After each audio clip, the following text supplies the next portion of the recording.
troubles, don't cry. Oh no, no. Just remember that God is standing by. Hold on, yeah. When you have heartaches, don't cry. Oh no. Just remember that God is standing by. Sometime when your burden is down, just remember God is standing by. Thank you, Lord. So there's no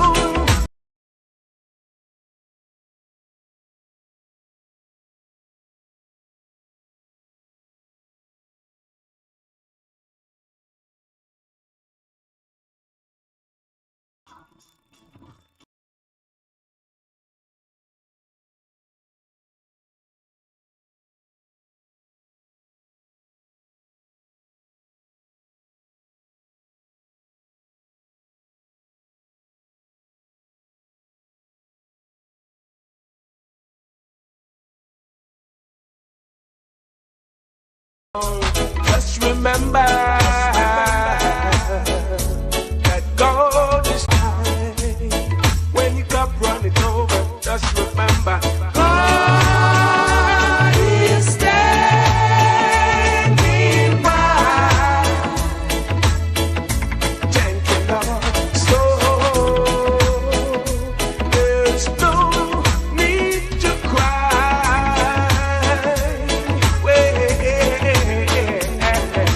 God is standing by. Thank you, Lord. So just ride out your worry and don't cry. You're feeling the storm, and it seems like forever. And your nights of confusion has been so long. Your ship has lost anchor, and the storm got you drifting. Just hold on to Jesus and ride out your storm. Ride out your storm. God is still with you. You may not feel it, but you're not alone. You're hurting now, but your morning is coming. Lord of mercy, just hold on to Jesus and ride out your storm. Remember his promise. He said, I never forsake you. Though the waters are troubled, they'll do you no harm. Don't give up the battle, for your answer is coming. Just hold on to Jesus and just ride out your storm. Ride out your storm. God is still with you. You may not feel it. You're hurting now, but your morning is coming. Lord of mercy, just hold on to Jesus and ride out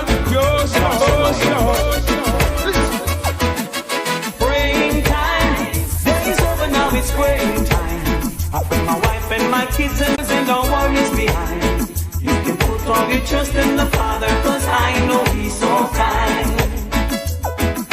Some people call on the Father when they are so in need, but I will call on the Savior, cause He's always there for me. Praying time, what is up and now is praying time. I pray my wife and my kids and my friends and my neighbors, they all are feeling fine. Just put the troubles and the worries behind. You can put all your trust in the Father, cause I know He's so kind. If Jah was ever like mankind, maybe the sun wouldn't shine, cause we have broke His commandments and displeased Him so many times. A prayer a day and I'm okay. A prayer a day, keep the devil away. A prayer a day, with Jah I'll stay. A prayer a day, yeah. Some people are so hard to believe that faith move a mountain and a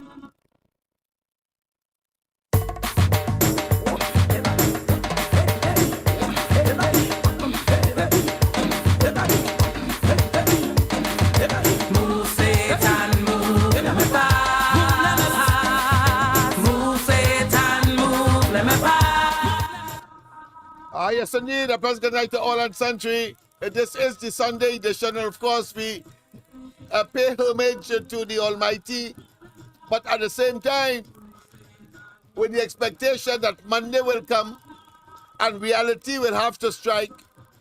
And in that reality, we must be, of course, committed, dedicated, and confident that we will, of course, live as long as He wishes us to live, but contributing to the society in which we found ourselves. And those who, of course, have disrespected, have cast out, has rendered null and void and of no effect, they will have, of course, to swallow and to lick and to, of course, accept the fact that that which they were thinking and that which they condemned is now on the ascendancy. It's now on the ascendancy. Revolution is not only violence. Revolution is also, of course, a consciousness that says that there are certain elements in the society that are supposed to be transformatory, that are supposed to be, of course, delivering to the people, and since they have failed, because they would have been engaged in activities that are iniquitous to the people, whether it be young people, whether it be middle-aged, whether it be senior. The fact is that across the demography, they have failed. And of course, utilizing the resources that belongs to all of us, whether it's the treasury, whether it is, of course, real estate assets, or whether it be institutions, they have failed. And therefore, this must be, of course, a revolution that says the community recognizes the problem, and the advancement and the development of the community will be by the community, of the community, and for the community. It's similar to democracy, but democracy within and, of course, at a higher level. But what we are saying is that since you have, through, of course, the east border of Spain, Lavatil, Bitam, the Silats, and farther afield, as we go eastwards along the east-west corridor and on the hinterland and on the hillsides of that stretch of real estate or mountains called the Northern Range of Trinidad and Tobago, where, of course, the Africans mainly resides. We say to you, the pockets of wealth, the pockets of voluptuous living, the pockets of clear and unadulterated advancement must now be mushroomed, learning from each other, whether at the level of community or the level of individuals, so that that wealth and that experience and that quality of life and standard of living would be, of course, experienced by all, because this is a democracy. Welcome. This is, of course, the Corridor Transformation, your host, Lennox Smith.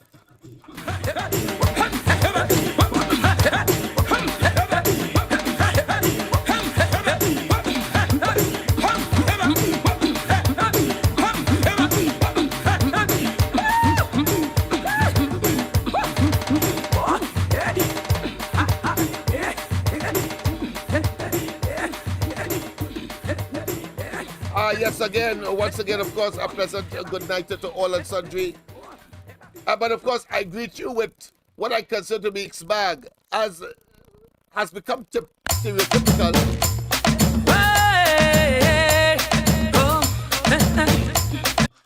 Yes, indeed, like, of course, that rhythm doesn't want to leave us because we must be inspired.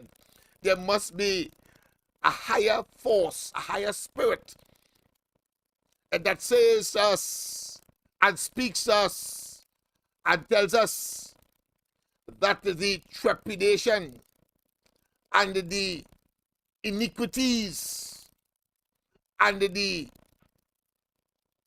evil that prevails are coming out of mismanagement, incompetence, and impotence, and the casting away of elements of the society that, of course, are human beings just as everybody else. And then, of course, to qualify or to characterize communities as crime-ridden, and therefore see them as underclass, and see them as third-class and fourth-class citizens. We must let them know that that has a limited shelf life. You know what I say? I say we must let them know in the ghetto and, of course, in the so-called condemned communities and so-called crime hotspots. We must, and we have a duty. Let's go straight to the lines. Pleasant good night. Welcome. Good night to you and all the listeners. I just want to voice my opinion. Always an adult listener to you. Thank you. And your program. And what's happening? I'm listening to the Calypsonians and them who get it next to nothing now after Kamala Prasad Bissessa bring up the art form by giving them more money for their talent. Yes. And now I'm hearing them defining everything to sing about the Honorable Opposition Leader Kamala Prasad Bissessa. In opposition almost 9 years now. And nobody sings about the Prime Minister who is destroying this country every fraction of a second when they pass. Nobody sings about that. So I listen to them and I say, look how they're turning wrong into right. So that's just my contribution. You have a blessed night and you reach up here, but very good program. Thank you very much. Thank you very much. And of course, I trust that you heard that because there are certain developments that are taking place, whether it be by serendipity, meaning that by chance, or whether it be by accident, that too is meant by chance.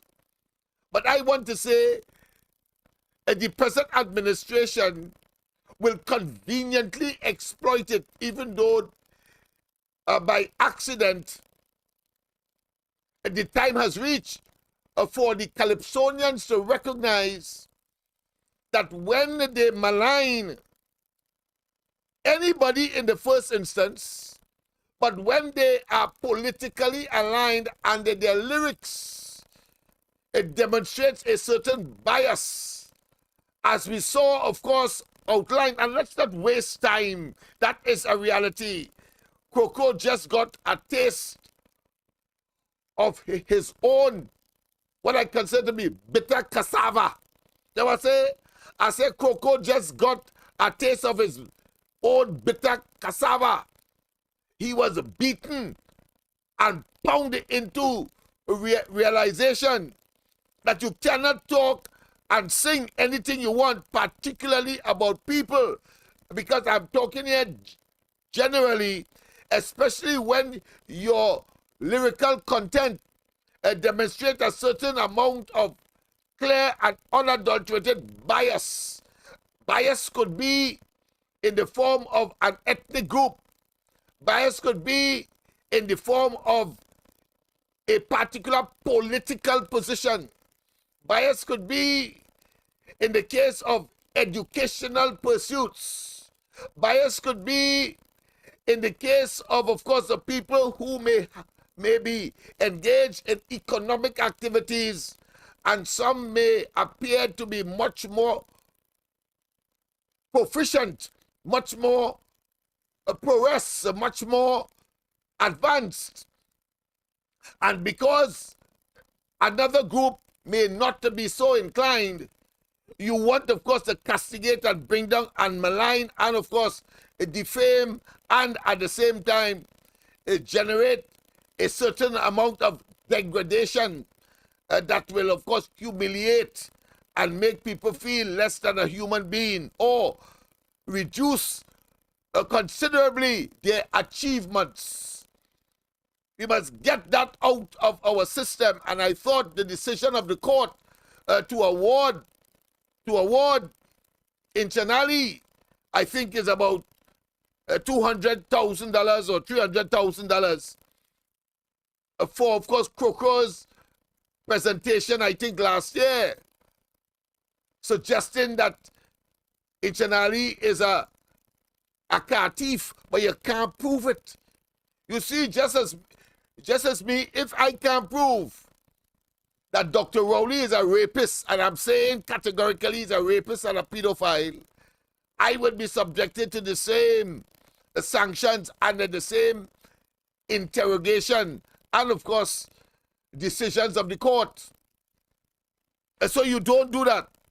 But even in those circumstances, when there is a requirement to unite the people on the basis of race, on the basis of status in life, on the basis of profession, on the basis of community camaraderie, and of course, on the basis as to what Carnival has been able to achieve, and that is the melting pot. All and sundry fraternize, all and sundry speak on the streets of Trinidad and Tobago, but as soon as Ash Wednesday comes, the division, the fragmentation returns, and of course the political, social, and psychocultural realities of division and separation and uncaring for those who are struggling and may not have a meal for the day, or have less than 2 meals for the day, when of course it is preferable that of course you have 3. It is against that background I am talking here. I'm saying that we have to equalize, and let us face it, those who have more, is expected that they will provide or be more concerning, as opposed to those who don't have or have less, and are among, of course, the downtrodden, the poor, and the challenges on a daily living, and why it is that those who are of the upper and middle class, or the upper middle class, and especially 1%ers, cannot, or put another way, they will throw a blind eye to all of the conflicts that are taking place on the basis simply because people don't have a job. They cannot, of course, mind their families. They cannot put food on the table as they would like. And all of the nutritional and other factors that one considers to be what is appropriate for modern living. But of course, you know, food, shelter, clothing, and entertainment, very fundamental. But the fact of the matter is that we have in Trinidad and Tobago a dichotomy, a division, where people are filthy rich, and then you have the filthy poor, because the middle class is also being decimated by the poor policy of a government, the current government led by Rowley, who is only concerned with lining his and those who he considers pockets, and do away with the rest and give the rest lyrics, while of course he engages in what is called pseudo-racism. What is pseudo-racism? The use of your own race, the exploitation of your own race to advance yourself like crab in a barrel. That is what Rowley and they are engaged in. None of them, including Rowley, nobody knew about them in politics or in public life before either Manning came or before the PNM lost the elections in 1986 to the Tree. Nobody knew them. How come Rowley is such a guru? How come he knows everything? And everything he touches, like the man Blight, like Likoto, the Likoto Jumbie, just follow him into Trinidad. And while, of course, the Tobagonians have performed an exorcism. Let me repeat. I say that the Tobagonians, where Rowley came from, exhibited or exercised an exorcism, meaning that they got rid of the blight that is Rowley in Tobago by, of course, when he tried to thief the elections, as he normally would, as we know. And no doubt he is planning to do the same thing now, because I'm hearing something. I will share it with you tonight.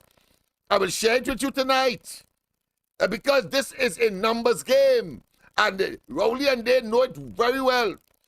Because the first past the post system has worked very well for a small group of persons who want, at the end of the day, to not only dominate politically, but to have their way at the expense of others, and of course depriving the poor and the downtrodden as well from what is due to them, if of course there was a group of individuals who are in government and have decided, of course, to do what is expected of them by way of the social contract consequential of an election, to equitably distribute the resources of the country and the circumstance, we will have a better Trinidad and Tobago. But no, you have abject poverty in East Port of Spain, abject poverty in Bisam, abject poverty in Silas, abject poverty in, of course, parts of Degomartin, abject poverty in, of course, Movan, abject poverty in Chumakak and Africa, abject poverty, of course, on the hills of Laventille, and we can go on, and certain pockets, of course, as we go up the east-west corridor. We say that no more.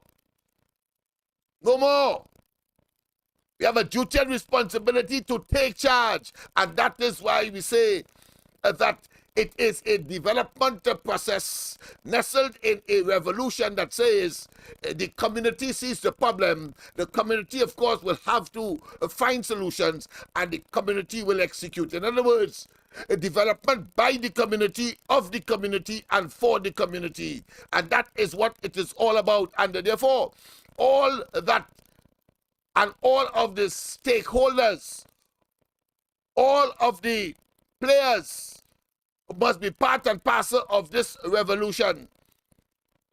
We have done it already in a very microscopic way, a microcosm. But we need, of course, to expand. We have done the job. We know what to do. And therefore, we must, of course, become the exemplars and the role models, and of course those who are willing, of course, to come on board and leave the shackles of believing that somehow they must engage in crime and criminality, that they must, of course, steal and, of course, be dishonest in order to survive. I say to you, there will be challenges, I have no doubt, but it is accomplishable. It is accomplishable. What you need, of course, is visionary and out-of-the-box thinking and vision in order to make it happen.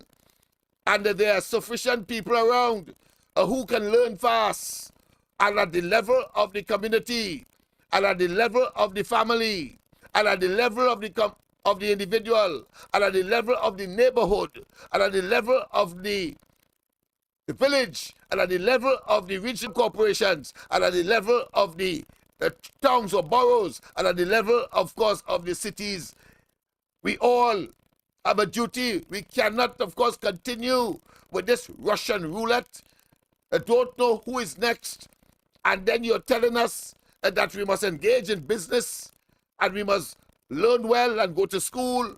And when you get there, your life could be snuffed out in no time, just maybe at the brink when you thought, well, everything is honky-dory. You have done what the society has asked, and you, of course, are an accomplished person, and next thing, a gunfight, maybe on Ricey Road or down Balara Promenade, and that is it. Or they target you on the highway, and that is it for you. So let us not, and I am not the type that make it clear to be alarmist. I am not the type to preach gloom and doom, but I will damn well, of course, take the right and the privilege to assess what the reality is. The difference between, of course, a person like myself and let's say Rowley or Hines or even, of course, Scotland and Day is that I would see the problem and enunciate it as they would. The difference between myself and them, I will find ways to deal with the problem even though I am not privileged so to do. But Hines and Rowley and others, they have control of the central bank. They have control of the $5 billion that was left there in 2015 after the Kamla Prasad Bisasa administration, UNC, demitted office. The $6 billion that was in reserve, $10 billion that was in reserve, they have access to that. And they have access as well, or should I say, to generate policies and investment opportunities by way of visionary as well as practical and implementable policies and programs, initiatives that will motivate our entrepreneurial class in this country. But what they have done, they have decimated, they have rendered null and void and of no effect. They have destroyed even the will to set up a business. You ever say, even the will to set up a business, there's something called, of course, ease of doing business. They have failed in that regard. The amount of time you have to take to set up a company, the amount of papers you have to get to generate a bank account, those simple things that, of course, ought to take maybe an hour or so, but they stretch it out. And then, of course, you have the situation because of their policy and their investment nature and their taxation policy, where, of course, they will increase, of course, taxes in more ways than one, and generate, of course, through the subsidy reduction, increase, of course, as a consequence, everything across the board that human beings need to survive and live and invest. And then, of course, they will come, as they have done in the last budget, and then talk about, of course, property tax to be implemented. And then they will still tell you that kind of myopia, that kind of retrogressive position does not augur well for the advancement and the equitable distribution of the vast, comparatively speaking, wealth and income that Trinidad and Tobago gets as a consequence of its current oil, gas, and petrochemical industries, the commanding heights of the economy, the resources of which, by bringing in, of course, these U.S. money, should be invested in other areas. They cannot even get a good tourism market or a tourism initiative off the ground. They told us that sandals was supposed to be bringing in $500 million. You know what is that? That is $500 million. After, he still cannot get it off the ground, even though it would have failed early in his administration, sufficient time to, of course, reconfigure it, go and maul, go and ideate, go and, of course, set up a think tank to see where you went wrong. But instead, it's clearly they have abandoned the entire idea after, of course, we learned subsequently that they made investments of which we don't know, because it is a clandestine government taking the public for fools and taking the public resources and privatize it for their own aggrandizement. And I say to them, as certain as night give way to day, and vice versa, the police will have to, of course, investigate all of them, because of their greedy, avarice, self-serving, believing that somehow the government is there only for them and they could do what the hell, tell you what they want and do what they want and implement only hardships typical of a Machiavellian policy, where, of course, you generate harsh and brutal measures, and then nearing elections, you relieve the valve, and then the cycle continues. I say no.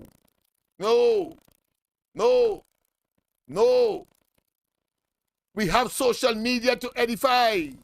We have social media to tell the population that that is unsanitary, that is unacceptable, that cannot be in a democracy, and that Rowley and they must, of course, face, just as they are making laws to keep the so-called gangsters, the blue-collar crime elements, by, of course, making it difficult for bail, bringing draconian laws and punishment for being in a gang or associated, and laws that cannot function, laws that is impossible to implement, simply because we are a small society, and the innocent could easily be mixed up easily with the guilty, even though with the best objectivity as far as investigation is concerned, human beings, after all, police are also human beings and therefore are subjected to making mistakes as well. And what you're going to do about the innocent, and how much the innocent feel? Well, therefore, we have a responsibility to say to them that those laws cannot function, and therefore, since crime and criminality is a multifaceted, multi-dimensional problem for Trinidad and Tobago, then it must be approached in that way, not this nebulous and superficial and superfluous and, of course, cacophonous babblings of madman and madwoman rantings that they have an all-of-government approach. What the hell that means? All-of-government approach is a nice-sounding bite, a nice-sounding, should I say, audio. That's how it sounds. For the auditory nerve, and of course for the unsuspecting to absorb and to say yes. But that is all. Just as how Rowley came back from the United States and tell us precious nothing.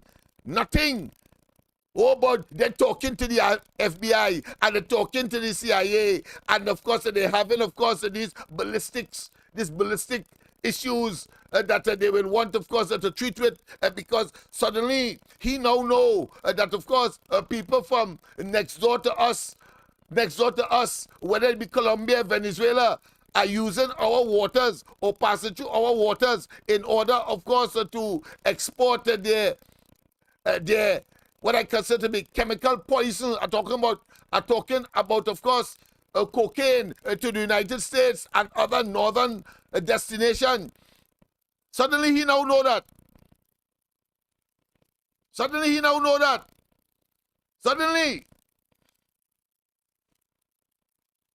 And that is why I say that Rowley comes up with these phantasmagorical stories. You know what I say Rowley comes up with these phantasmagorical stories only at the end of the day to send the fools whom he believes is all of Trinidad and Tobago forward. And he has the audacity, the temerity, the gall, the effrontery, and the uncanny ability to use what I consider to be toxic and, of course, acrid language to defend the nonsense that he is talking, you know. You know what I say Rowley has the proclivity, the tendency, the uncanny characteristics to tell us hogwash and to deceive and to, of course, generate these innuendos in the form of phantasmagorical stories, and then, of course, vex when people make him out and tell him that you're talking hogwash, you're talking nonsense, you're talking putrid, you're talking, of course, labas material, you're talking, of course, latrine talk. How the hell you're going to tell us in the beginning, in 2015, you had a 10-point plan for crime? You tell us that a fundamental thing is you're going to have a commissioner of police. You get a commissioner of police. You know you kick the can down the road. You no longer want the commissioner of police that was bringing results because he is prepared, of course, to do the right thing. And you don't want that. You give him $40-something million. That is what he say. Gary Griffith told us that as commissioner of police, Rowley gave the police, and he was the head of the police service, $45,000, $45 million. I wish it was 1,000 alone. At least we could have said, well, we will have saved something, but $45 million. You know how much laptops that could have buy for them youths in the ghetto? You know how much? But now you have to talk about what? I mean, stress. But let's get on to Rowley's intent. And so he gave them $45 million to do what? To hung down UNC opponents of the PNM. Why? Because he wants to display what I consider to be enigmatic, puzzling, but a super abnormal incompetence. You ever say competence? Mash up everything you touch, it fails. But he wants to display that behavior, but at the same time trying to tell us that is the best thing since sliced bread, because the other side engage in crime and criminality and, of course, corruption, nepotism, and cronyism, which in fact is a feature. I go to use the word idiosyncratic, but I don't want to use that tonight because it means the same thing. But a feature, a centripetal force, a ground zero operation and conduct of this government. They could thief milk out of coffee. Rowley and them could thief milk out of coffee. That's how good they believe they are. Or put another way, that is how wicked they are to us. And don't tell me you don't understand that term, you know, because look at Balize House. That's all you have to look at, and you will know They will thief milk out of coffee or cocoa or whatever. Let's go straight, of course, to the lines. Don't forget, of course, the number to call me at 337-6940. Pleasant good night. Welcome. Pleasant good night. Welcome. Welcome. Pleasant good night.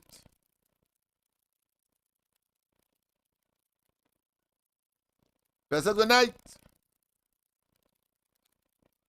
Oh boy. Well, let's see it again. Let's see it again. Pleasant good night. Welcome. Hello? Yes, welcome. I'm hearing you loud and clear. I got frightened there just now. Good night, Lennox. Good night, good night, good night. Right. Because Lennox, the life is sticking. The life is sticking real bad tonight. You're behaving real bad. Oh, Don't know my how much of my goodness. contribution you're going to hear, but I'll try. Good. Lennox, good night to you and everybody on the chat. He know that he had nothing, absolute nothing to and tell the people of this come. I use big words like if me for saying anything wrong, but he come with a lot of bullshit to bullshit the nation. I sound like Robert Amar there. He come to bullshit the nation because he had nothing to come with, and he come now what we get in the FBI help and the CIA and this and all the whole letters of the alphabet. This man is pathetic. He's pathetic. You want to bet? He going on a platform and tell the crayfish party and them that he bring the FBI, CIA, and the letter of the alphabet for the UNC Kamala she MPs. You want to bet that better? Because that is all he has to come to the nation with. And he know when he fool them, if he can't dazzle them with brilliance, he baffle them with bullshit. And he fool them with a whole set of nonsense. And he going to tell them that the FBI and them come down here because SRP, the 15 million he paid her, she couldn't find anything. So they bring in the FBI and the who again, the CIA and whoever again. He bring in all of them now. That is what he's going to fool people with on the platform. But today's press conference, Dr. Monilal exposed the government. Oh, yes. He exposed National Gas Company. You hear? It was really interesting, Lennox. I wish you would take a listen. I did. You would take a listen. I did. Too much of this not. You see? Yes, everybody talk about the UNC doing something UNC, but you see they're taking the time to sit down and listen here. But all the UNC doing this and the UNC doing that because they're not paying attention to what the UNC is doing. And they'll slam them to me. Lennox, I also sent you a very interesting video. Right. First time I'm hearing this gentleman, but apparently he's well known on social media. Lennox, that man, for an African, how he put that across, this race nonsense that's going on in this country. That he asked them if it's everything that goes on wrong in the country is an East Indian doing it. What? You all have an African Prime Minister. He has an African MP and an African mayor. He's from Point. He said they are doing nothing for the Africans. And I hope Marky Thunderpost listening like Moore or whatever his name is. Right? Because he was the one who raised this nonsense that he had to block. Oh, I see. What have you done for the African man? And I'm listening to you here tonight. Absolutely nothing. And now that he's whatever. But I hope, according to what he used to tell them, take it and vote them out. They are not for this country. They have done nothing to uplift the people in this country. And now all they come with the bus taxes and take on us after we worked so hard, Lennox, to build our homes. Nobody don't know the struggles we went through. This government don't know the struggles that we went through. And all they come in now to tell me I have to pay a rent on my home. in order to stay in my home. But Lennox, I pray, every day I pray hard and beg God, just keep me alive to see my revenge. Just keep me alive. Because to see it, Lennox, we have to see it. That's right. This government cannot continue to do what they're doing and get away with it. And now I am hearing that he's going away. He's going on a 10-day vacation with his wife. Right? That he did not take a vacation in 2023. Lennox, did we hear him say that he taking a vacation? He hadn't had a vacation in a long time and he took one in 2023. But you see, he lied so much, eh?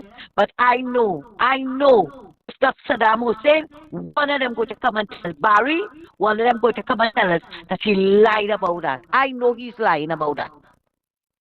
And Lennox, the lies continue. It is going to continue straight into elections, and we're going to hear a lot more lies again.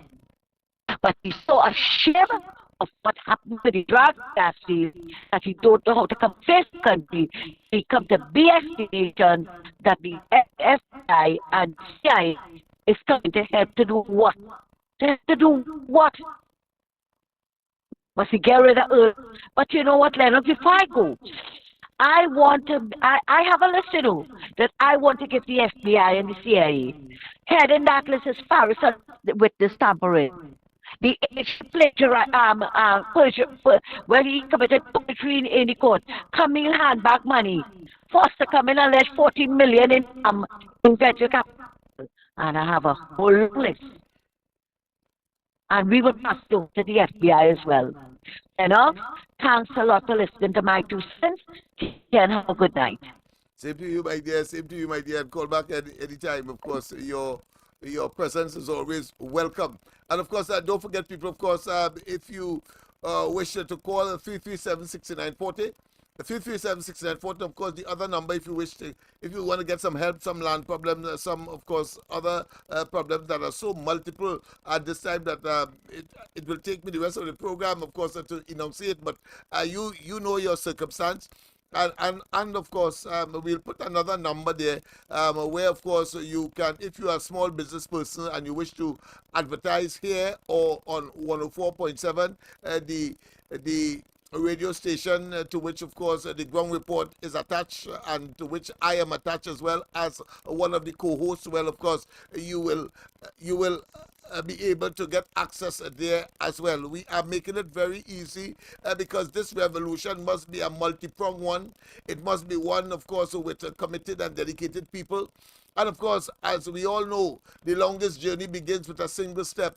And of course, we know that there will be, of course, some turbulent times and turbulent periods, as of course, persons who would not wish to be on the train will try, of course, to deflect and to, of course, malign, and at the same time try to, of course, do nothing to advance, but try to deter. And we must, of course, we have sufficient experiences among us in life and not to take on persons who clearly pretending to have your interests at heart, but have demonstrated nothing to show that that is in fact so. And you have to watch them. You have to watch them. You see, I've had a number of them in my life. I can tell you, Heinz will tell me what I'm doing here right now. What I'm doing here right now is because I'm looking for money. But he ain't looking for money. He ain't looking for money. So I must do this, in other words, without money. But he is a fake Minister of National Security. And when, of course, Manning fired him, he disappeared. He disappeared. Never came to the people. The party that I prefer is not in government. And here am I. Only today, I was once again amazed with those young people who they say are negligent, are delinquent, and that they were power washing the top floor, And mind you, I had nothing to do with it. I ain't had no money. I know where to get the water from. I know where to get the machine from. I know where to get the hose from. All I know when I went up there and I saw that I didn't have money, but when I saw that, I know one of the guys said, listen, they're hungry. They want something to eat. Want something to eat. I went and I beg, and I got some dollars, and I gave it. I gave it because it would have been against my conscience to know that they're doing that, and all they ask for is something to eat, and you can't give it to. And it's not that I had it. Today is Sunday, for example, but of course I called it wrong, and I want to thank those persons. You know who you are. I'm sure that you are looking at this program right now. I want to thank you for responding. I want to thank you, of course, for recognizing this revolution that is taking place. It is not by accident. This is called the East-West Corridor transformation. It's really a revolution. And of course, as I said, East-West Corridor, and as I told them, don't dig nothing. Who were your former enemies? We're going there as well. So as to preach the gospel of equity, they too must be part, because if you alone get everything, jealousy and other old-time divisiveness will come to the fore, and therefore nobody will have an easy time, and therefore you have to try as best you can to equalize, to of course get the equilibrium that is required so that everybody benefits. And that is what this is about. Of course, East Port of Spain will be the starting ground, the stomping ground. But as we move through the East-West Corridor, and the message continues, of course, to echo loud, pellucid, clear, distinctive, and conspicuous, I am sure that we will make the authorities and Rowley and they not just shame, not just expose their incompetence, and not expose their avarice and greed, and not expose their opportunism, and not only expose their indolence. I love that word because it means lazy. And not only because they cannot be creative and think outside of the box and will tell you to go and sell tulum when, of course, there are machines there to make it, and that you can, of course, with your special ingredients, you can, of course, turn that into a business by mass producing, and you can export. That's what we are talking about.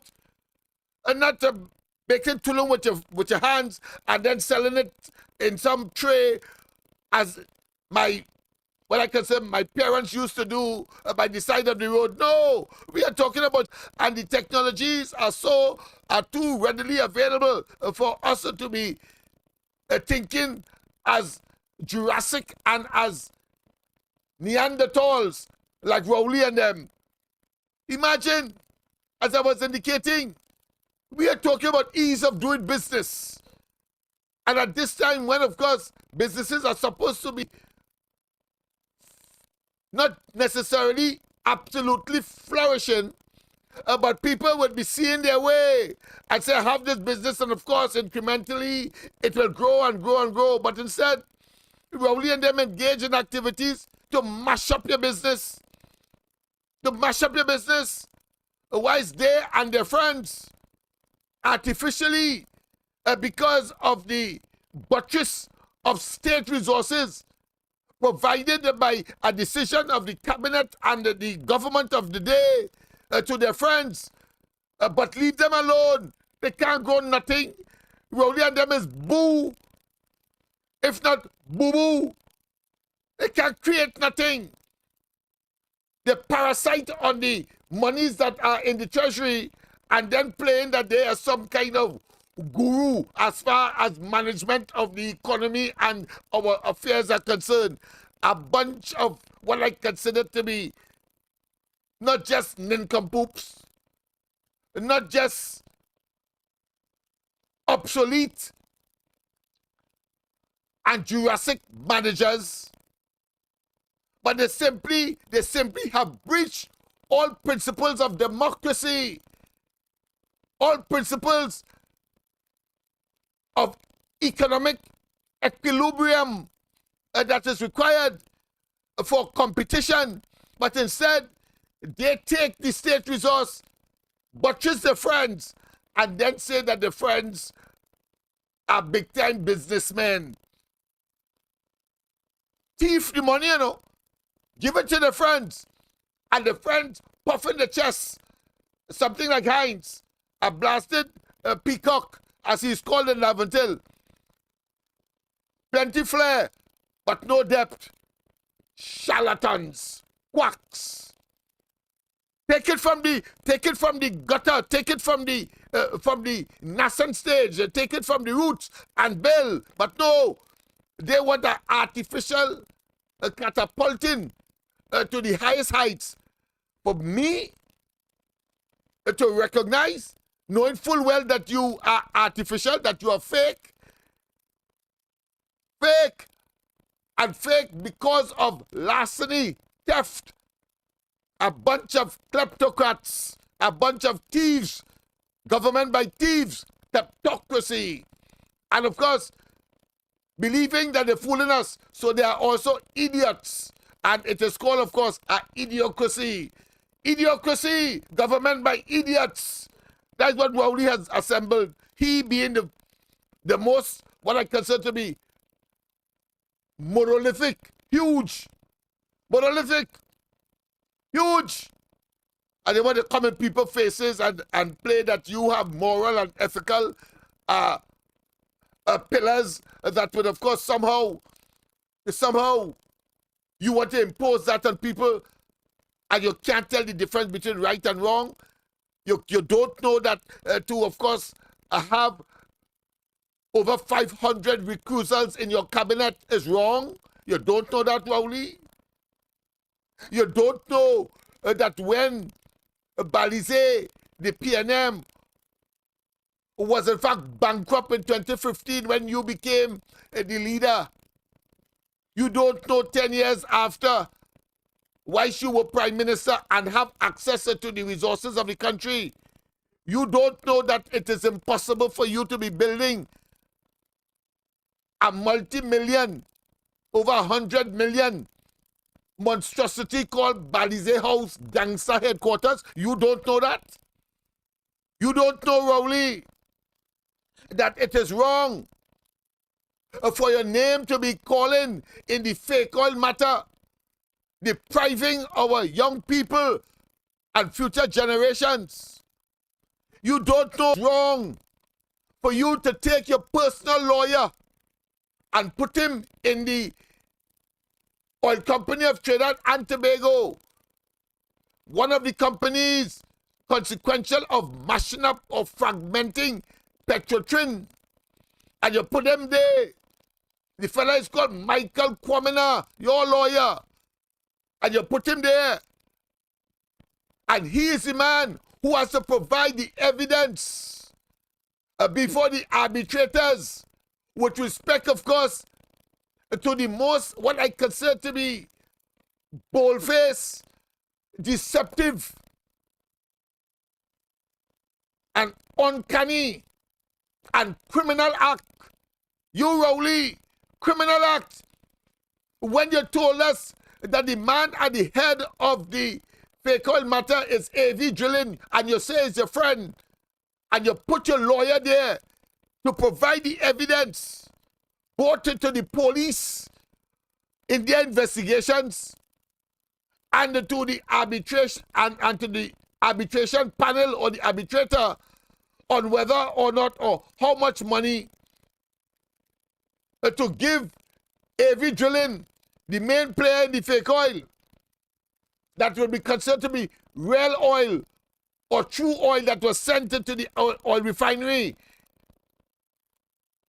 You put your personal lawyer as chairman of that, and he's a lawyer So one can only conclude that you put him there to sanitize, to be eclectic, to be specialized in terms of what to give them in order to achieve an outcome in favor of your friend, on top of all of the evil that particular exercise have evoked. Put your own lawyer. And then of course the police have a separate investigation. You put he there to give the evidence too. Michael Kwamina has no moral. He has no sense of right and wrong either. You being the lawyer of the Prime Minister, and the Prime Minister name is jumping up in the fake oil, and you take that work?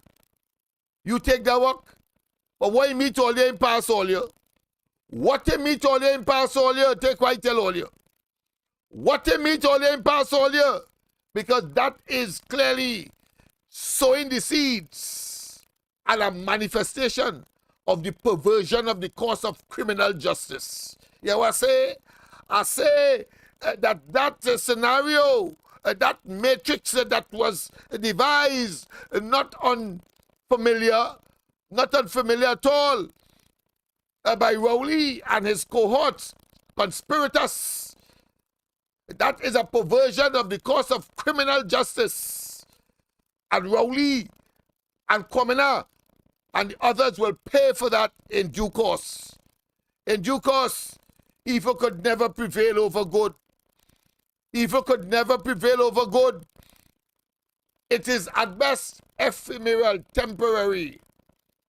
And at worst, it has a limited shelf life.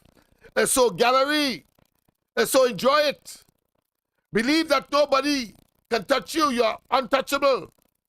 But when the people, like happened in Tobago, jettison, got rid of Rowley, who is a born Tobagonian, and they threw him up and spit him out.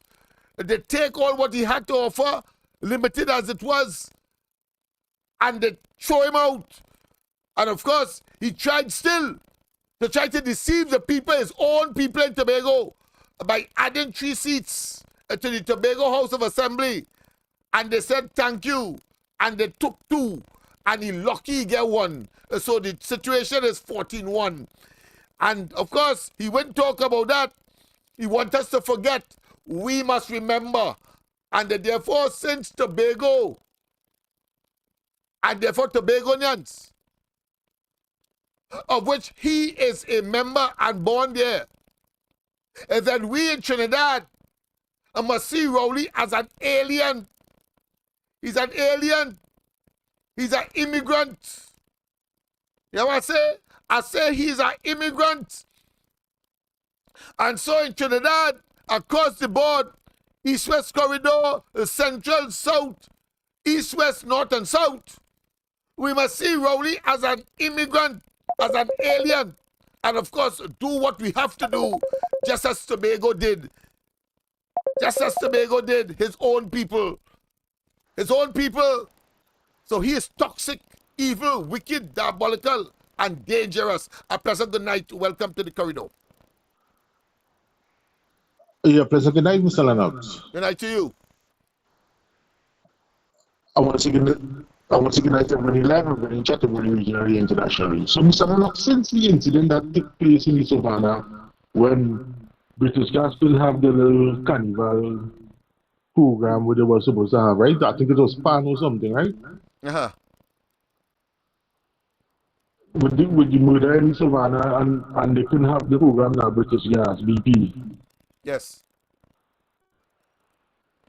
Hello? Yeah, go ahead. I'm here loud and clear. You hear me, Mr. Lennox? Yes, loud and clear. Loud and clear, yes. All right. So I say, since the incident and the British Gas can have the pan or something on the Savannah, right? Uh-huh. Since they started the purging, how many people died since then to now? What is the murder rate? Did it slow up or did it continue going the same way?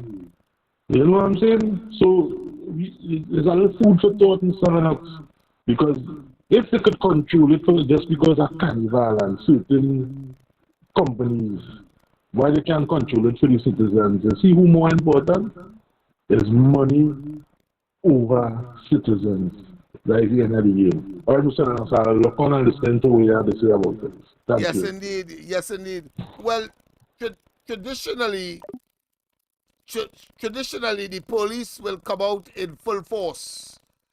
And because they appear to be ubiquitous, particularly where there are concentration of places where carnival activities take place, it is easier to police because it is not across the country per se or in any part or every part of the developed parts or the what I consider to be the populated parts of the country.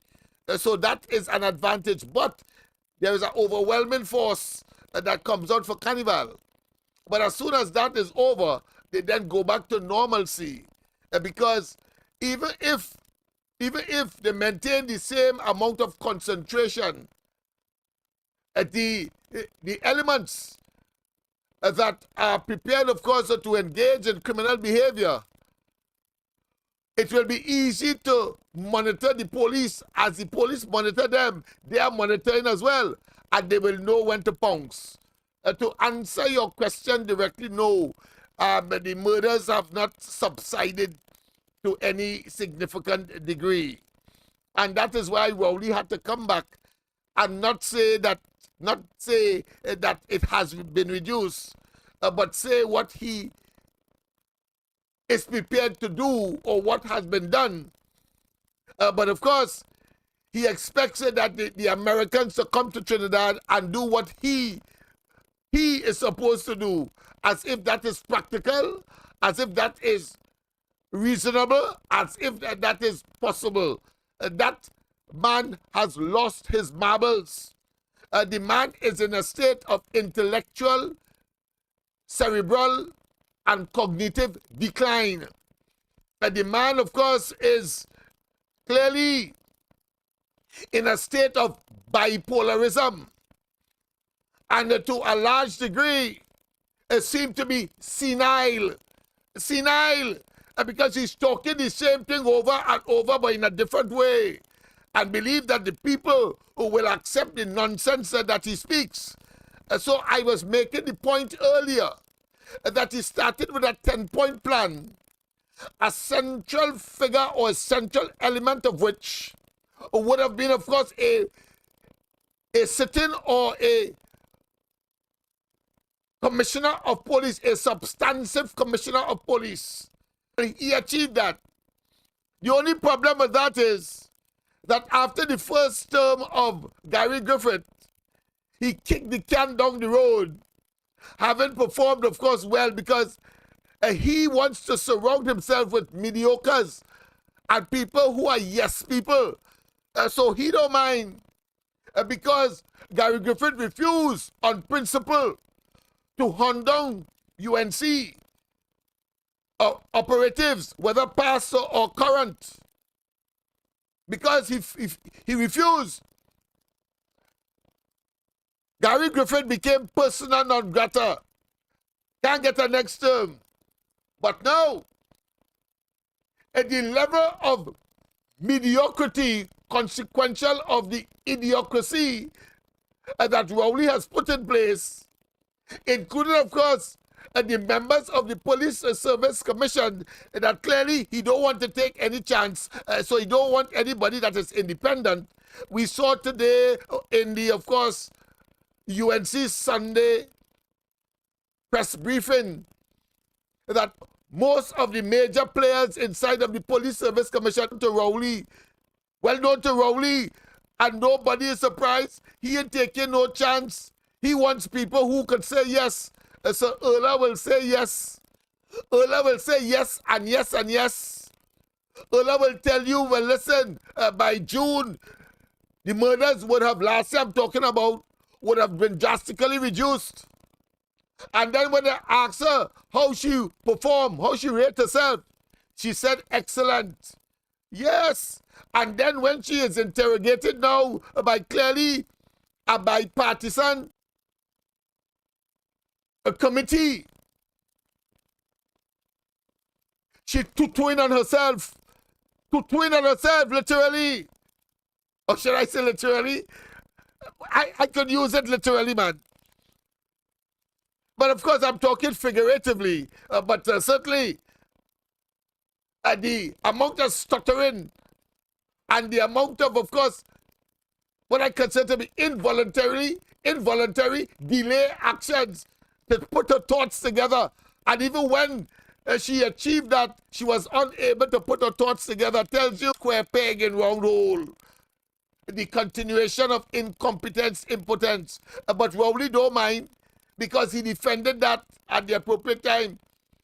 But what is interesting, you see, these fellas are consummate asses. Are talking about Rowley, yes. Because here it is. He understood that she did not do well in, of course, the Joint Select Committee that she was interrogated on as far as crime and criminality and her performance is concerned. And he still say that, of course, don't be too hard on her. But that is his pick. It's his pick. Just as so it's his pick when he picked, of course, Marlene McDonald. Just as so when he picked Hines, and when he picked Limo, and when he picked Al-Rari, all of them, that's his pick. The man is incompetent to the core. A pleasant good night. Welcome to the corridor. Maurice Bishop came into office, of course. Yeah, I'm responding to you. I heard you. I heard you. So I can't answer it with a yes or no. I have to explain. Is that right? Is that right? All right. Well, let me just say. Yeah, you go ahead. I'm listening. Yeah. You go ahead. I'm listening. Yeah, Maurice Bishop came into office unconstitutionally by revolution. But he turned out to be a godsend for Grenada.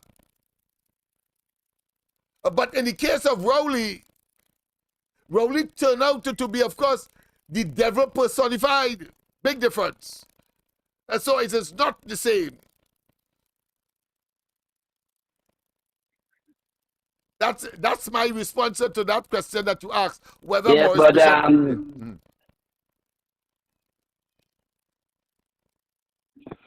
Yes, go ahead. Yeah, but what I'm saying is that the Americans came into Grenada. Americans came into Grenada to free the people from Grenada from Maurice Bishop. Isn't that right? No, it wasn't Maurice Bishop. It was the coup. Hello? No, it was not. It was not the freedom for Maurice Bishop. It was a coup that they had against Maurice Bishop. There's a coup with Austin and they against Maurice Bishop. That's what happened there. But the people were satisfied with Maurice Bishop and his, of course, socialist agenda. And the Americans were vexed, but he was all right. Understand? And the Cubans came into Bella Airport. And the Cubans came into Grenada towards the Bella Airport under Maurice Bishop. Yes, that's right. But the people were not being treated badly, as is the case with Maduro in Venezuela, because the Cubans are there as well, but he's treating the people bad. Maurice Bishop was not treating the people bad, but there was a coup against him. And the Americans used that as the ex-bishop came in, of course, under violence. All right? So are you asking if you expect the Americans to come here? Is friends with Venezuela. Yes, we accept that. Excuse me? Yes, I accept that. Yes. Yes. Listen to me what I'm saying. Go ahead. Listen to me what I'm saying really and truly, yeah? Yeah. Rowley right now, he with Maduro, which is Venezuela. Venezuela is coming out. Right. Okay? Right. He's starving his people, he's doing what he want to do on this and that and the other, okay? Yeah. Rowley acting to control the people of Trinidad and Tobago, okay? Right. And it's like, I don't really understand, you know what I'm saying? Because it's like, you know, it's like he don't want to help his own people. You know, he's doing what he wants, he lying and saying and this, he come the other day talking about this dragon gas and this and America, this and that, and I don't know, man, I don't know. It's so friggin' confusing, man. It's confusing. Back in 1970, we had 3 radio stations. Radio Fusion, 610 Radio, and Radio Trinidad. One television, TTT. You know what I'm saying? Yes. And you are getting all the exposures down there, and like the people ain't getting the heat to know what's going on or anything like that. I think it was last week or week before last, Renegades had the semi-final. You see people like crazy. Last night they had the Calypso thing in San Fernando. All these other people, what them don't know what's going on in Trinidad. They don't take heed. With a deaf or something, or they can't see. I don't understand this shit. I mean, I just call it every now and then. You know what just break my heart between me and you? In 1970, I put my life for that country called Trinidad and Tobago. Right. You understand what I'm saying? Right. With the Dabro, Granger. And we didn't have all this exposure. And the people and them see what's going on. What are they for? It's Carnival. That's what they're for, Carnival. Good night, Mr. Smith. Good night. I understand your frustration, but I have a slightly different view in that, of course, the social media and the fact that I could be here tonight, for example, I couldn't be on TTT or even though we have about 4 major TV stations, traditional ones, but they wouldn't even give me a second on it. But of course, because we have our own platform, I want to say that I am convinced that when one looks at the results of recent elections, I am satisfied that the people's eyes are open. There are some who are taking longer to open their eyes, but I am very optimistic in 2025 maximum. Whether Rowley tried to steal, because remember, we have another factor, variable, that he would steal elections by, of course, influencing EBC and etc., and not bringing, of course, and facilitating EBC to steal by not bringing in international observers. This time around, that ain't going to happen. And therefore, the people will do like Tobago, and I expect 27 to 28 seats, a constitutional majority to begin the process of preventing a fellow like Rowley to ever again in this country disgrace the office of Prime Minister in Trinidad and Tobago. I'm very, very optimistic. And from where I stand, I know that people will have a different view and they will become, of course, frustrated and so on. I am not. And I've often tell people, I see the glass half full rather than half empty. But in this case, it is 3/4 already, moving inexorably to being totally filled to the brim. So that being as it may, let me get back, of course, to my expression of the various crime plan that Rowley would have had. You see, it is important that we understand where we come from on different matters. But this crime situation is maybe the quintessential, if not the most essential element to demonstrate how porous and how delinquent and how incompetent the Rowley administration is, and he himself, a total fake, a fellow who clearly has no good sense of himself. He suffers from an acute case of inferiority complex to have these levels of nincompoops at different levels in his cabinet. But the point I am making is that he told us that he had a 10-point plan. And then he told us that he wanted into, of course, tourism, and therefore we have to settle the security issues in Trinidad. And he was, of course, trying that. We played it on this program already when he admitted that you know what to do because, of course, they are losing the war on crime. He said that around 2017, early days yet. And then in recent times, over the last 3 years or so, having gotten back into office by questionable means, we have to say that. He then tells us, of course, that parents are responsible. He even blamed, of course, COVID in a situation where COVID, it was impossible. COVID should have reduced the amount of murders, not increase it, because people were basically inside, and he had to call a state of emergency for COVID. He went on to tell us about, of course, the church and the ecclesiastic contribution, or the lack thereof, to, of course, settling the whole question of directing people's minds to, of course, doing things that is right and righteous. Because institutions of social control that every society has, institutions of social control, and what are they? The family, that is where you learn your first value system. And that's where you learn right and wrong and how to interact with your fellow man as you go and journey outside of the family.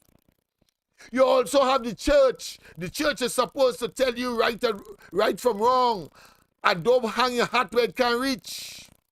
You also have, of course, the schools.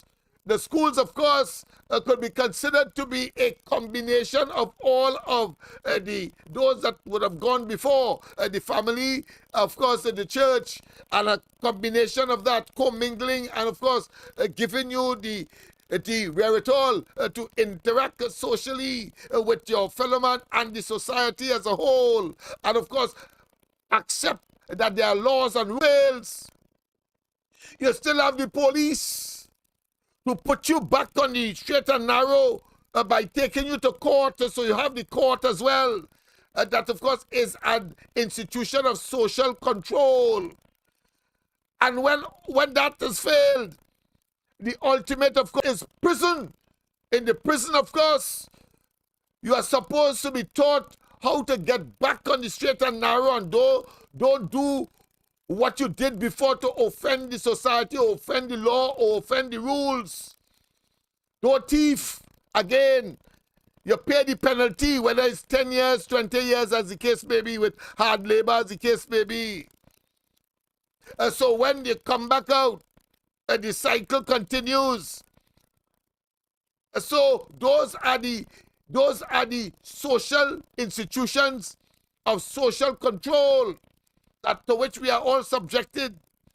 Clearly, Rowley didn't learn well, because the amount of cuss that he does cuss women in particular is appalling, and he ought not to be in the office of Prime Minister. And maybe it is a function, or should I say, if you have to allocate blame, you should allocate it to a party that has been in office more than anybody else, longer than anybody else, and could of course conjure up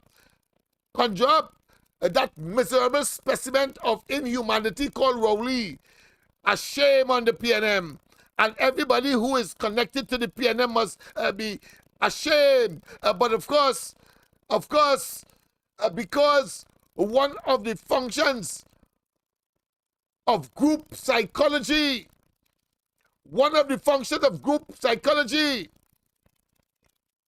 is to have, of course, regular interaction.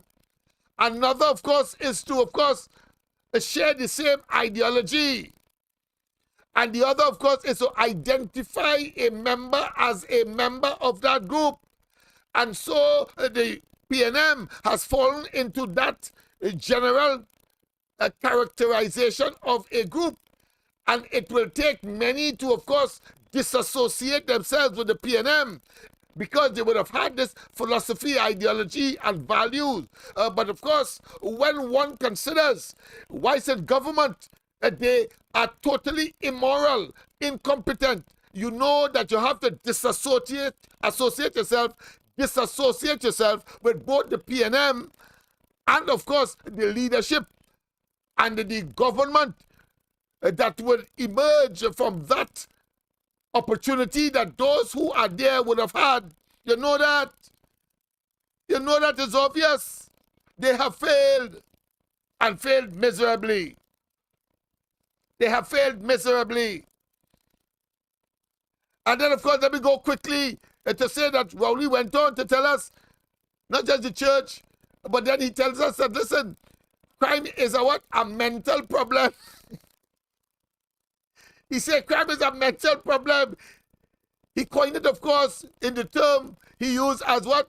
As a public health issue. And take our money, the madman that he is, and bring the whole of CARICOM here. They get a holiday at our expense. Whilst, of course, those children still need laptops, and they still need, of course, the school feeding program right up until, of course, they have to leave school, but they're cutting it off so as to save money. And while, of course, implementing all kinds of taxes. The man gone mad. That level of stupor cannot be within the bosom of one man. But then he has gone further now. Only 2 or 3 days ago, he went up to America and come back and say now that, of course, the FBI and the what? And the CIA, the FBI and the CIA will, of course, now help Trinidad. Oh boy, that fella need help. That fella is a mental wreck. He's a total asshole. Rowley is a total asshole. Or put another way, he's a whole ass. That rapist and pedophile. And he wants to convince us all he is doing is trying to hold on to these phantasmagorical stories to reach closer and closer to the time when election must be called. But he knows his ass is grass. He knows that he has come to the terminus, and that therefore the people's tolerance of that shambolic situation that he has put the country in, and it's only a person like Kamala Prasad Bisesa and the UNC, with, of course, the others who are in opposition, including myself, of course. I will work assiduously, as I am doing now, to lay the foundation with those young men that you see in the back of me who have spontaneously volunteered to seek their own interests, the same category that Rowley is generating draconian legislation, whether it be anti-gang or whether it be no bail. That is their response. And yet still they have enough jail to put them in. So they're talking about ankle bracers now. And even the ankle bracers, men taking off and escaping, as we have seen, of course, with somebody who had on ankle breakers or an ankle bracer for, of course, human trafficking. They can't find him. They can't find him. That is how incompetent and unnecessary that is. Watch and see what is happening in George Street, Nelson Street in the next couple of months after Carnival. You will be shocked to know that how come Rowley and them in 8 years and the East-West Corridor is supposed to be their domain. It's supposed to be their base of influence. And how come somebody could come in just a couple of months and transform that place? Transform that place. Watch and see. All I need, of course, is the help and assistance of those of you who have the extra resources to, of course, assist us. And you will see on a sustained basis. And then we move into the other parts of the East-West Corridor and the country.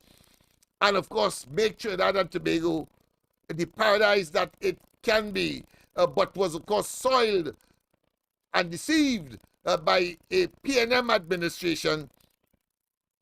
I'm talking about since Manning, and worst with this fella called Keith Christopher Rowley. I know that they vex. I know that they will try anything to try to soil that movement. But I've already told those young men, we take in anything. You adjust and adapt. They say they don't want Smith in a meeting, and then all you go. I've done it before. And let me see if they're going to refuse all you. And where Smith can go, like the embassies and the ambassadors, and to talk on all your behalf, I will be there. I will be there. There's nothing the government could do to stop me from talking to the Germans, the French, the Americans, the Canadians, and of course, any of the missions that have their representatives here. And that is the big difference. You have to understand the system, people, and then we work to suit. It's about time that we have, of course, the amelioration of our circumstance by the people. I'm talking about by the community, of the community, and for the damn community. It's about time. Otherwise, our young people will be killed out, and our seniors and our middle-aged will be caught up in that maelstrom of crime, criminality, murders, mayhem, and of course, becoming maimed and lame and vegetated because of what is happening willy-nilly, helter-skelter, and higgledy-piggledy. Yes, indeed. That is what we are talking about, people.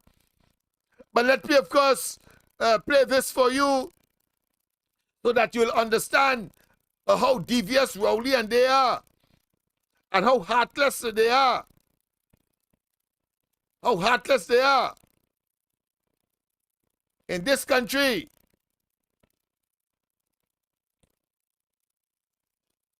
with respect to the Paria matter.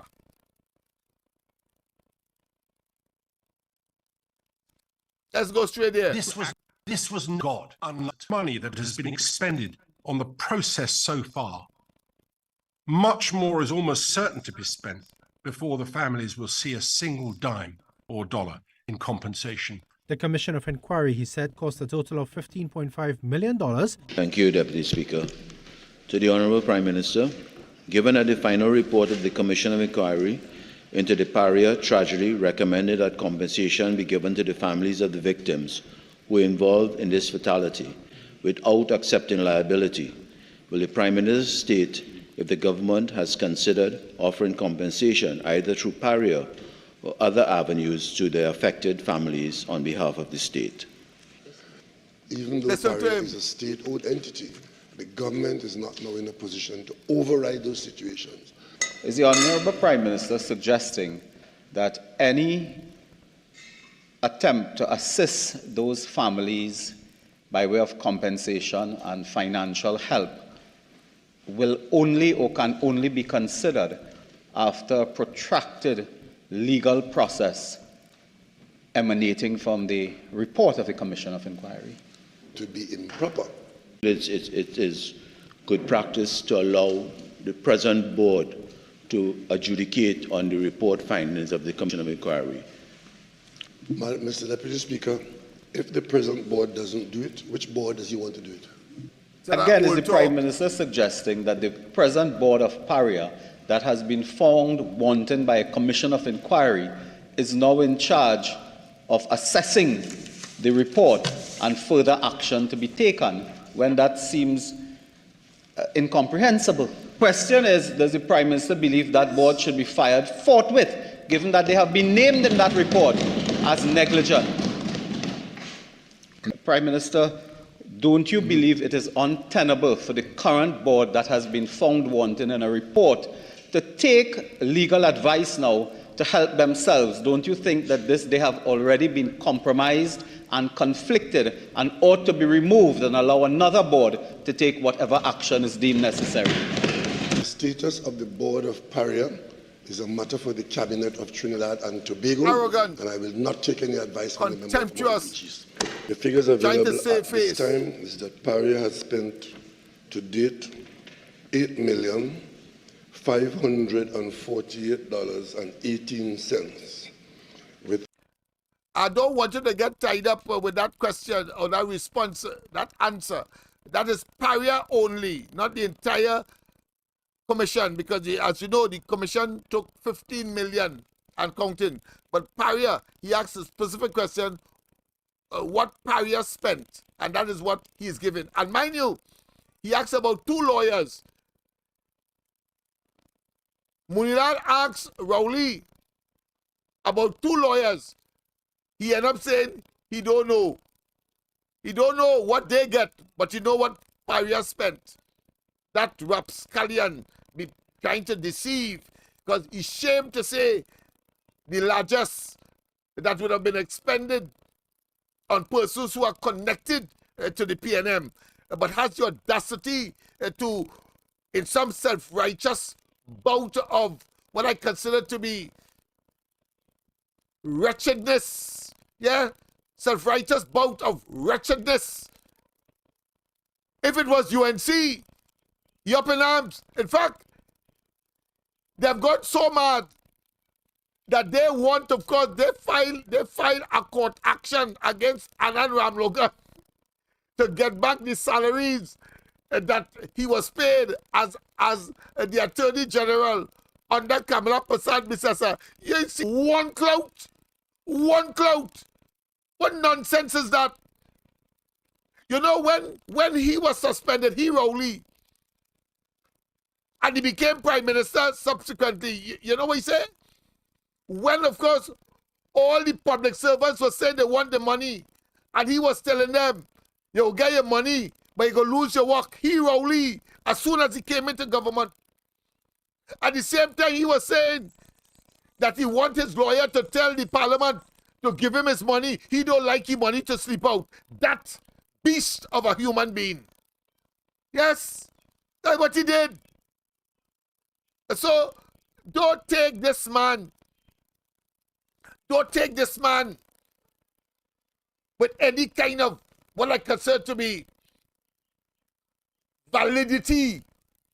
He is simply despicable, evil, wicked, hard-hearted, and stone-headed. A further $899,513.17 being processed for payment. The breakdown is not available to me at this time. All the money that has been expended on the process so far, much more is almost certain to be spent before the families will see a single dime or dollar. Good night, everyone. The late. I don't like to say late, but it's the late Rishiran Nagasa. I'm standing here before you, still waiting for justice for my husband. The Paria tragedy. Next month will be 2 years since this accident happened, and we are still waiting for justice. I stand together with the 4 other families as we want justice for the 4 deceased divers and the lone survivor. When this news reached my home, the echoes of my screams were heard throughout my street. My house was filled in minutes. Myself and my family went to Paria. First, we saw the securities. We asked them if there were accidents that happened there, about maybe 3:30 or so, and they said no, there's no accident they know about. Now this there starts with a lie. A few minutes after, I saw an ambulance coming out from Paria.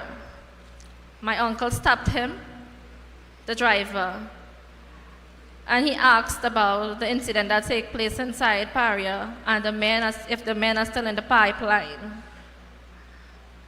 They told them they do not know because Paria officials are keeping everything very secretly, and they just went there and they said, "Ma'am, I would like you to pray and pray a lot." I fell on my knees, begging God for this not to be real. For a state-owned company, you all didn't have the decency to call the immediate wives to let them know this big tragedy happened in our country and you never had a small little piece of, a heart to call the families of the deceased divers and let them know what is taking place. I have no respect for you all. Paria gave us nothing and was doing nothing to save these men. They, the Paria officials, never called any of the families, and we are still waiting for justice.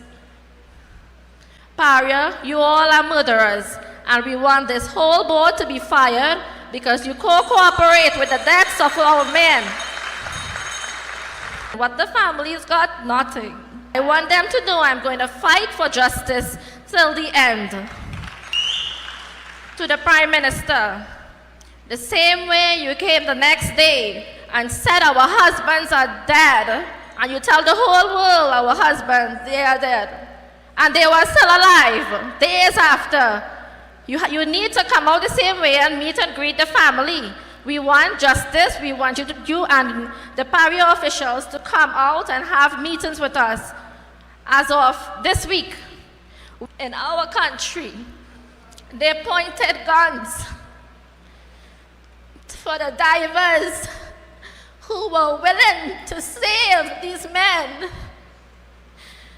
I was there, and I can tell you, I am not lying.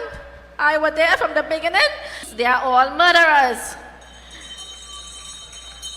Paria officials had left these men to die. These men, as I said already, did not die by accident. For all the money that has been expended on the process so far, we feel compelled to observe that the victims of this tragedy have very little, if any, help in dealing with the loss, both mentally and financially. We cannot help but think this is something that should have been addressed, if not by the companies involved, then possibly by government. It would have been an act of kindness and human decency to have made some kind of ex gratia payment without accepting any liability at all. To be improper. Yeah. Human decency. The head of the Commission of Inquiry said, and Rowley, being quizzed in Parliament, said it is improper. But mind you, with the board to withdraw the matter from court because Malcolm Jones is a friend. You understand what is happening here?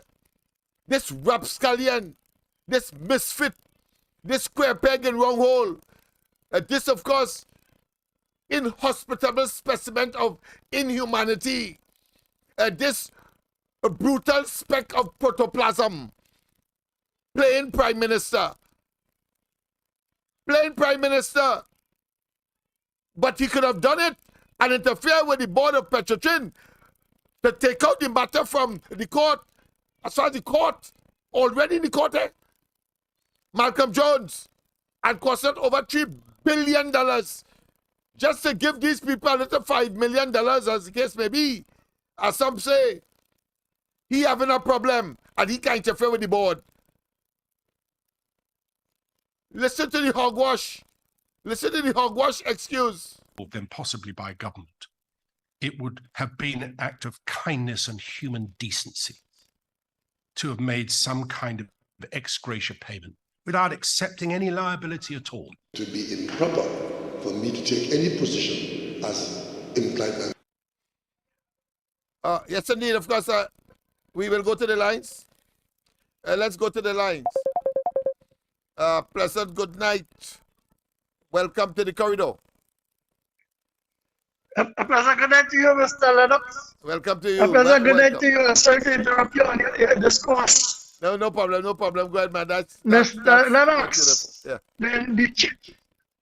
Good night to all your listeners and all the slave catchers. I hope the slave catchers understand what the chairman has said, that the board, right, is negligence of killing the men and them, because they don't listen to the video good.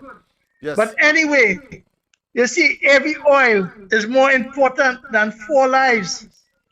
And then you see where Rowley Smith $150,000 spending spree in Tobago in the Magdalena Grand was better spent. But anyway, Newman George is, remember, and he said George will have any time to give him his way in Parliament. All the bills and all what the opposition leader is bringing. Who will shut down the opposition leader to give the dictator his way?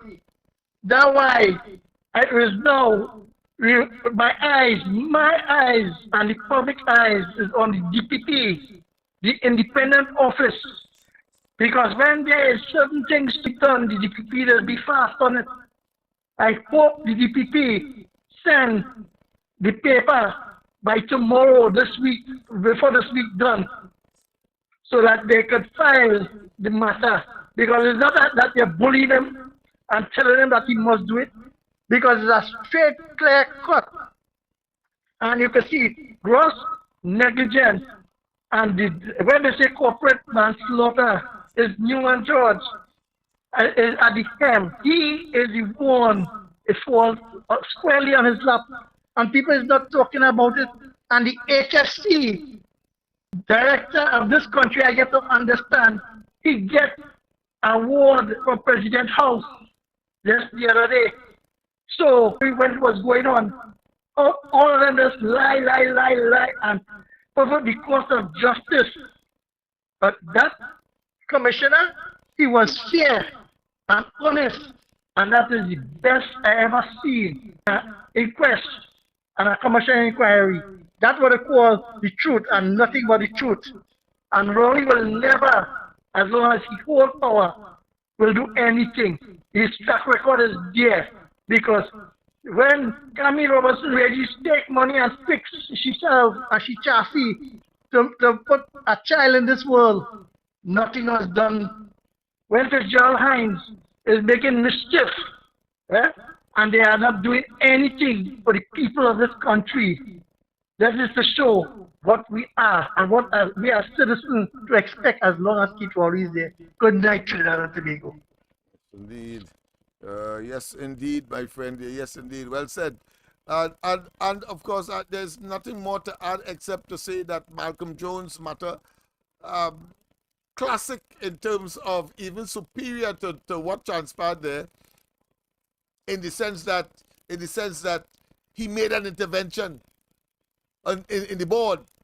We're talking about $3 billion was lost in the mismanagement. But because Malcolm Jones, you will hear it, it's his friend. Malcolm Jones could get away with murder. Murder. Including, of course, the level of mismanagement and the debt. The debt that was a consequence. And Rowley could just glibly and nonchalantly say that he'd take it out because the man is a friend. No consequences. But he cannot interfere with the board now on humanitarian grounds. That's what the commissioner said, on humanitarian grounds. Have a heart. Have a compunction and a compassion. But no, that injured son of a gun.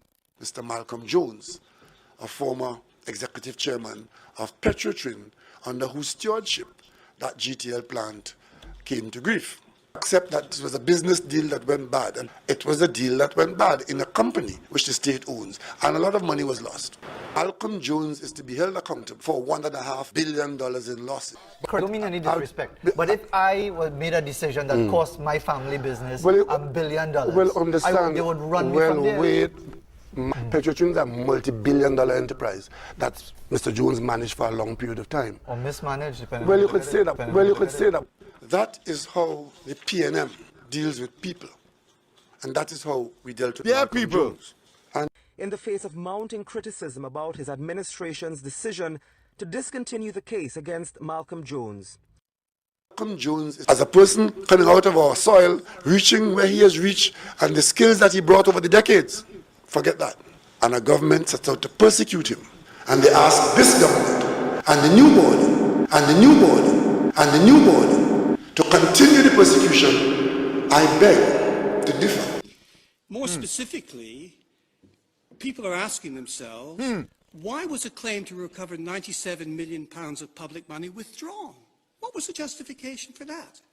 When the failed project caused Petrotrin to lose US $3.3 billion in losses and led to the collapse, to direct consequence of the financial mismanagement. The Honourable Prime Minister, given that the final report of the Commission of Inquiry into the Paria tragedy recommended that compensation be given to the families of the victims who were involved in this fatality without accepting liability, will the Prime Minister state if the government has considered offering compensation either through Paria or other avenues to the affected families on behalf of the state? Even though Paria is a state-owned entity, the government is not now in a position to override those situations and responsibilities. Unusual at this stage for the government to override the responsibility and role of this was not. Just imagine that. Are you not stunned, people? Are you not in a state of discombobulation or flummox or amazement? Here it is. Life is involved. In the case of Malcolm Jones, at least it's money that he, of course, abused and wastefully spent at taxpayers' expense. And he intervened. He Rowley intervened. And the board, and said he begged to differ. But now he said that the board is totally independent. That is how dangerous this man is. The existential threat to Trinidad and Tobago is Rowley and his minions and his cabinet. And we must accept that as a fact. And therefore, that level of evil must be seen in this context. That's how he is. Wicked and dangerous and evil. That's when he was younger. Don't want, of course, to make people know that he has a natural bald head. First man I know have a natural bald head, I believe. Yes, well, of course, you see him there looking like a blasted rapist. And then, of course, the final thing, jail and a stale. Yes, indeed. That's where he deserves. That's what is required. That's what is required.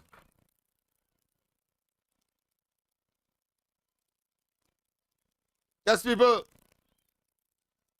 People, of course, we started early, and we, of course, are going to finish on time because we have a long week ahead. We have the George Street matter to treat with. Don't forget, of course, if you want to advertise with us, you can call any one of those numbers. But I'll put up one tomorrow, and I'll have one announced on the ground report tomorrow as well, so that you have an appreciation. Call 4.7 or on this program. I want to tell you, of course, it was wonderful. And I want to tell you as well, I'm really, really enthused, and I would wish to get the support of all and sundry. These young men don't want much, but it could be a big revolution for Trinidad and Tobago when, of course, we treat with the multifaceted, multidimensional and with immediacy, because them fellas were working hard, well hard. And this is what is possible. We did it before, Canadian MP, PM, the MLIO employment facility, all of that will be done on George Street at that facility. And here is where, of course, they have been working and doing what is required and making their contribution to their own salvation, their own development, their own transformation, and their own, most importantly, telling Rowley and that they are not what they would want them to be by their utterances and their conduct, and then capitalizing on them by utilizing resources that could have otherwise go to laptops and other employment generating opportunities. Look them there. The power washing. Power washing. This evening I went there, the power washing. Look them there. Same fellas that they say dangerous and bad. Same young fellas.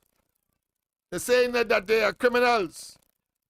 Only because Rowley and they want a scapegoat for their incompetence, impotence. I am not saying at the same time that they are not involved, those young people, but you have the police there to deal with that. But you have, of course, social programs and the schools and the churches to also deal with the prevention. But just like Rowley, the curse that he is, a total blight. He has a golf tournament. He has a charity golf tournament. And instead, of course, putting at least half the money towards a group like that, for example, on Nelson Street or George Street, to prevent those young people from going to a life of crime or going to prison. He's supporting with all the money an organization that requires you to come from jail before they could help you. Vision and a mission. I mean, the man has to be a total ass. And don't vex with me if I call him an asshole. A total whole ass. This whole here is W-H-O-L-E. Not like his peace, P-I-E-C-E, which is a gun. Telling, of course, Amar that he want peace, P-I-E-C-E. And spell it out. So we know he want war. But I'm saying that he's a whole ass.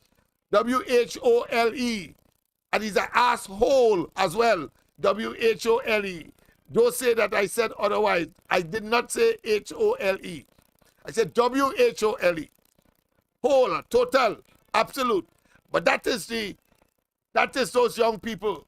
I said they will defy and they will deny further being maligned. It's going to take some time. Community must see the problem. Community address the problem. And it's the community that must bring salvation. A pleasant good night once again to all and sundry. East, West, North, South, Central, our friends in Tobago. And wherever you are, streaming on the World Wide Web, a pleasant good day to you.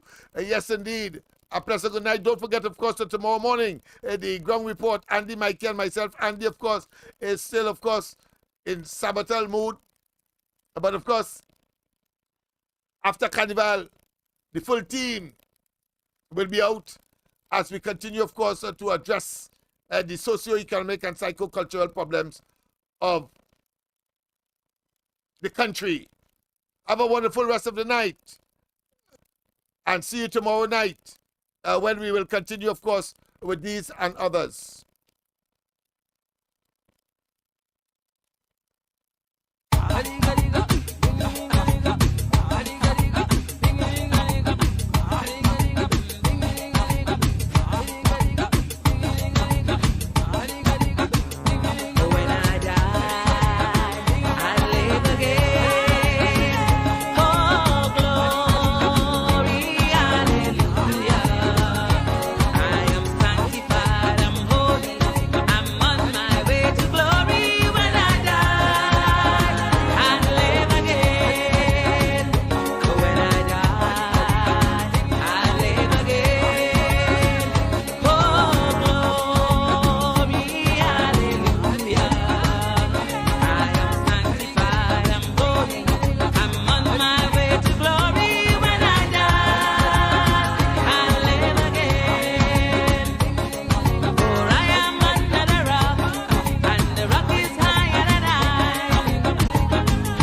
Thank you.